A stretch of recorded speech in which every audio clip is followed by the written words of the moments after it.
નમસ્કાર મિત્રો દેશ અને દુનિયાના સુપરફાસ્ટ સમાચારમાં તમારું સ્વાગત છે।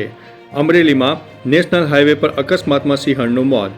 અમરેલીના જાફરાબાદમાં હેમણ ગામ પાસે નેશનલ હાઈવે પર અજાણ્યા વાહનની ટક્કરે એક સિંહણનું કરુણ મોત નીપજ્યું છે।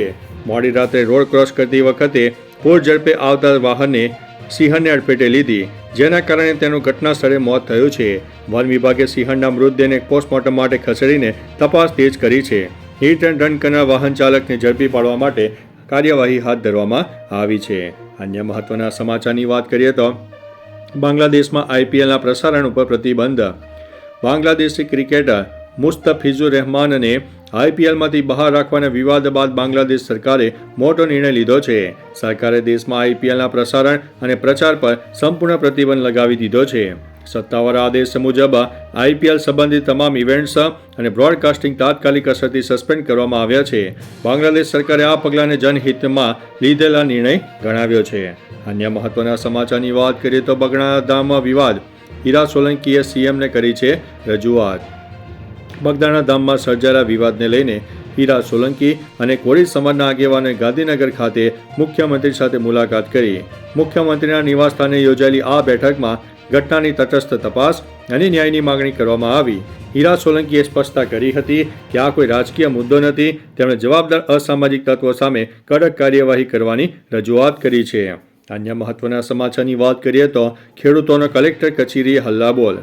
મોરબી જિલ્લાના માળિયા તાલુકાના 7 ગામના ખેડૂતોએ કલેક્ટર કચેરીમાં આવેદન સોંપીને ખાનગી વીજ કંપનીની લાઇનમાં પોલ ઊભા કરવા સામે પૂરતા વળતરની માંગ કરી છે।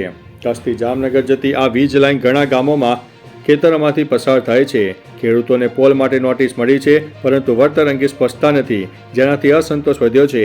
ખેડૂત આગેવાન નંદલાલ કલ્લૈયાએ આ માહિતી આપી હતી।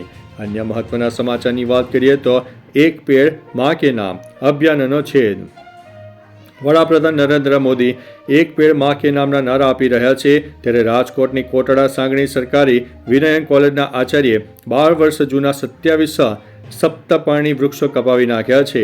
આને લઈને પર્યાવરણ પ્રેમીઓમાં રોષ જોવા મળ્યો છે અને તેઓએ વડાપ્રધાન મુખ્યમંત્રીને રજૂઆત કરીને આચાર્યને સસ્પેન્ડ કરીને વન સંરક્ષણ ધારા મુજબ દંડ અને સજા કરવાની માંગ કરી છે। પર્યાવરણ પ્રેમી જતીન જાનીએ શિક્ષણ વિભાગના કમિશનરને પણ લેખિત ફરિયાદ કરી છે। અન્ય મહત્વના સમાચારની વાત કરીએ તો દમણમાં એસ પેકેજિંગ કંપનીમાં ભીષણ આગ। દમણમાં એસ પેકેજિંગ નામની ખાનગી કંપનીમાં ભીષણ આગ લાગી છે, જે બાજુની કંપની સુધી પ્રસરી ગઈ છે।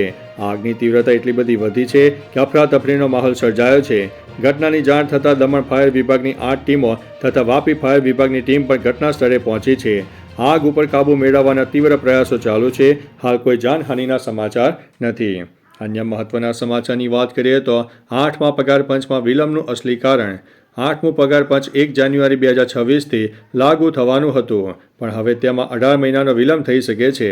All India NPS employees federation doctor Manjitsinh પટેલે દાવો કર્યો છે કે સરકાર યુપી વિધાનસભા ચૂંટણીને ધ્યાનમાં રાખીને આ વિલંબ કરી રહી છે।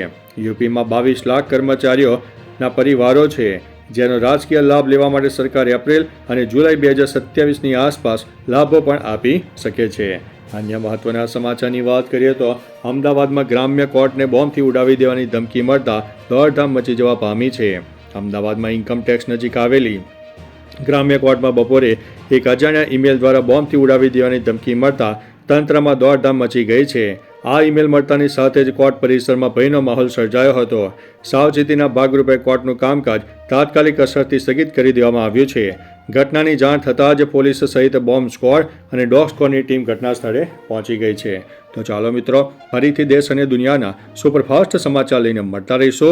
ત્યાં સુધી અમને રજા આપશો। નમસ્તે।